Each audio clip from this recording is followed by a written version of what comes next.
نوجوان دوستوں، پیارے بچوں اور پردہ نشین میری ماں اور بہنوں، رات کافی ہو چکی اور ابھی میرے بعد ایک اور خطیب کو آپ کو سننا ہے، عبداللہ سالم صاحب کو۔ مجھ سے قبل آپ شیخ عبدالغفار سلفی حفظہ اللہ کو سن رہے تھے، کامیاب کون، اس موضوع پر آپ نے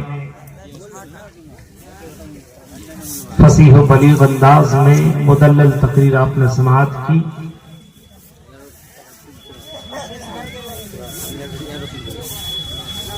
آپ کے بیچ میں نے قرآن کریم سورہ بقرہ کی آیت نمبر 208 پڑھی اور اسی آیت کے مد نظر آپ کے سامنے کچھ اہم باتیں رکھ کر کے میں اپنے بات کو ختم کر دوں گا۔ اللہ سے دعا ہے کہ بار الہ کہنے والے کو،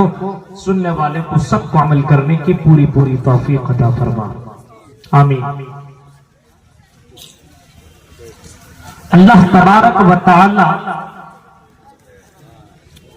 اس آیت کریمہ کے اندر یہ فرماتا، یا ایھا الذین آمنوا، ایمان والو، ادخلوا فی السلم کافہ، اسلام کے اندر پورے طور پر داخل ہو جاؤ۔ ایمان والوں سے خطاب ہے جو اللہ پر، رسول پر، آخرت پر، فرشتوں پر ایمان رکھتا ہو، اس سے اللہ خطاب کر رہا ہے کہ اسلام کے اندر مکمل طور پر داخل ہو جاؤ، کمپلیٹ، آدھا ادھورا نہیں، ایسا بھی نہیں کہ صبح میں مسلمان ہو تو شام میں کافر، شام میں مسلمان تو صبح میں کافر۔ کیا ایسا بھی نہیں کہ ایک چاند دیکھو تو مسلمان بن جاؤ، دوسرا چاند دیکھو تو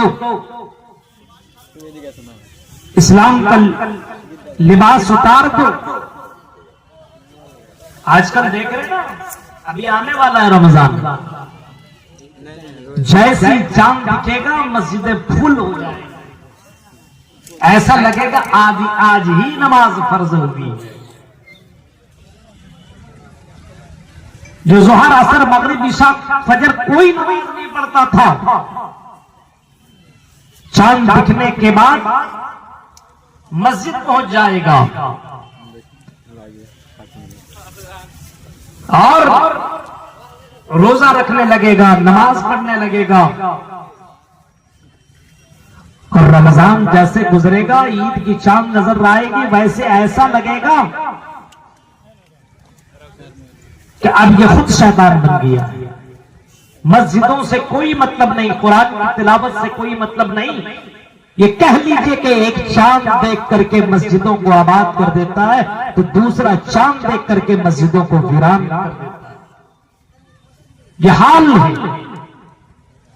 آج کے مسلمانوں کا، اسی وجہ سے قرآن اعلان کر کے کہتا ہے، ادخلوا فی السلم کافہ،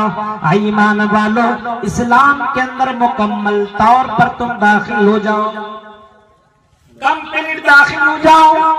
کھانے میں، اٹھنے میں، بیٹھنے میں، شادی بیاہ میں، عبادات میں، معاملات میں، سیاست میں، ہر جگہ اسلام تمہاری، ہر جگہ اسلام دکھنا چاہیے۔ تم چلو تو اسلام نظر آنا چاہیے، تم باتیں کرو تو اسلام نظر آنا چاہیے، تم معاملات کرو، تعلقات اپناؤ، شادی بیاہ کرو تو اسلام نظر آنا چاہیے، پورے طور پر اسلام جھلکنا چاہیے۔ ایسا نہیں رمضان، ایسا نہیں کہ رحمان بھی رہے راضی اور شیطان بھی رہے راضی۔ آج کل دیکھتے ہیں نا، رحمان کو بھی راضی کرنے میں لگا ہوا ہے، شیطان کو بھی راضی کرنے میں لگا ہوا ہے۔ موبائل دیکھیے، اسی موبائل میں تقریریں بھی رکھا ہے، اسی موبائل میں قرآن کی آیتیں بھی ڈاؤن لوڈ کیا ہوا ہے، اسی موبائل کے اندر مشہور مقررین کی تقریریں بھی موجود ہیں، جب دل چاہا تقریر لگا لیا، جب دل چاہا قرآن کی آیتیں لگا لیا، اور اسی موبائل میں گانے بھی رکھا ہوا ہے، جب دل چاہا گانا بھی سن لیا۔ میرے بھائیوں، اس سے یہی تو پتا چلتا ہے کہ رحمان بھی رہے راضی اور شیطان بھی رہے راضی نہیں۔ اسلام یہ کہتا ہے ادخلوا فی السلم کافہ، اسلام کے اندر مکمل طور پر داخل ہو جاؤ، اسلام کو اپناؤ، اللہ کو مانو تو صحیح سے اللہ کو مانو، سر جھکاؤ تو اللہ کے سامنے، لاؤ لگاؤ تو اللہ سے، منتیں مانگو اللہ سے، حاجتیں وہی پوری کرنے والا ہے۔ دنیا کے اندر تمام چیزوں کو روزی روٹی دینے والا وہی ہے، اسی وجہ سے اسی اللہ کے پر بھروسہ کرو، اسی اللہ پر توکل کرو، اسی اللہ سے مانگو۔ میرے پیارے ساتھیوں، ایسا نہیں ہونا چاہیے کہ اللہ پر ایمان رہتے ہوئے اگر بیمار پڑ گئے اور تمہارا ایمان اتنا کمزور ہو کہ کچھ دنوں تک بیمار ہو گئے اور اچھے نہ ہوئے تو کسی کٹم اللہ کے کہنے پہ تم کسی باباؤں تک پہنچ گئے،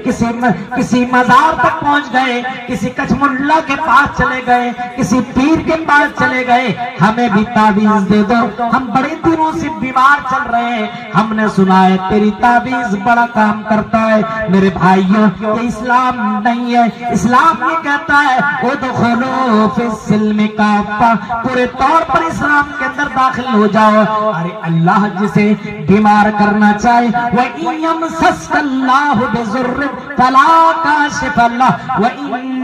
وَإِن يَمْسَسْكَ اللَّهُ بِضُرٍّ فَلَا كَاشِفَ لَهُ، اللہ اگر کسی کو تکلیف دینا چاہے تو اسے اس تکلیف سے کوئی بچا بھی نہیں سکتا ہے، اور اللہ جسے بچا لے اسے کوئی تکلیف نہیں دے سکتا۔ یہ پورا یہی تو ہمارا ایمان ہونا چاہیے، لیکن آج مسلمانوں کا ایمان ڈگمگ ہے، دو کشتیوں پہ سوار رہے۔ آج دیکھیے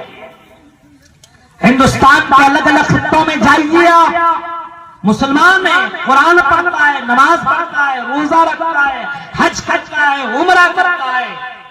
پھر بھی پتہ لگے گا یہ مزاروں کی زیارت کرتا ہے اور مزاروں پہ جا کر کے منتیں مانگتا ہے، چادریں چڑھاتا ہے،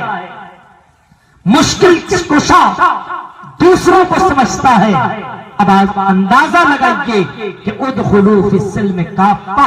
کا دھجیہ اڑا رہا ہے۔ اسلام تو یہ کہہ رہا ہے کہ پورے طور پر اسلام کے اندر داخل ہو جاؤ،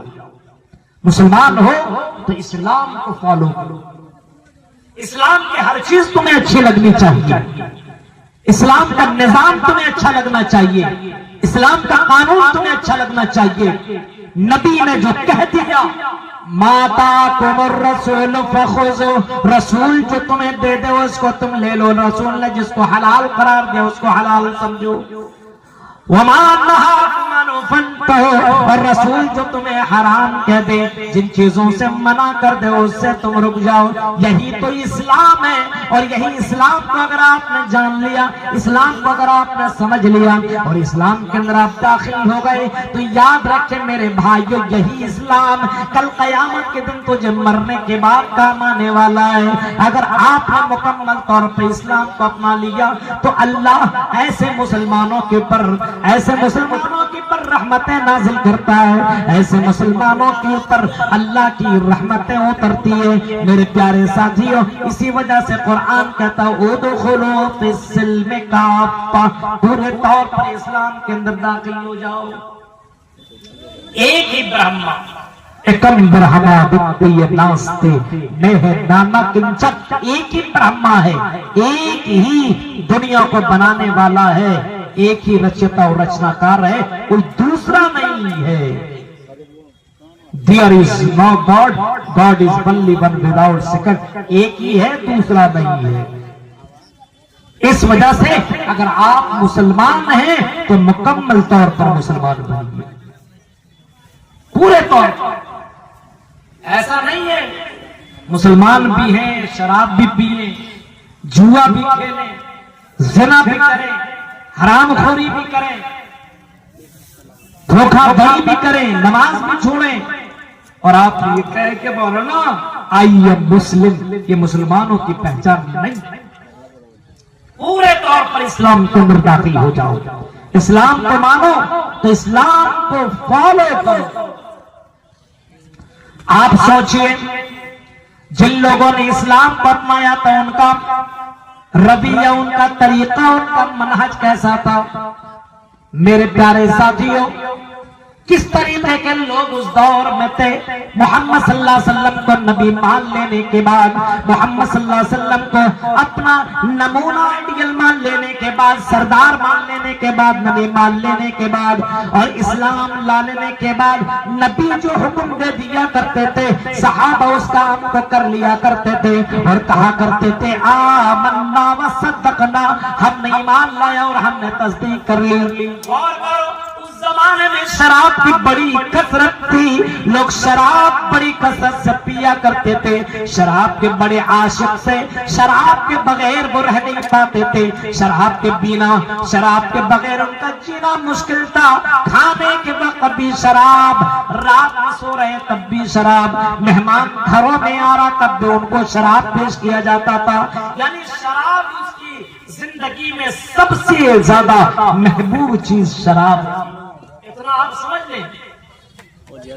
اسلام اپنانے کے بعد، اسلام لانے کے بعد صحابہ نے نبی کو نبی جب مان لیا،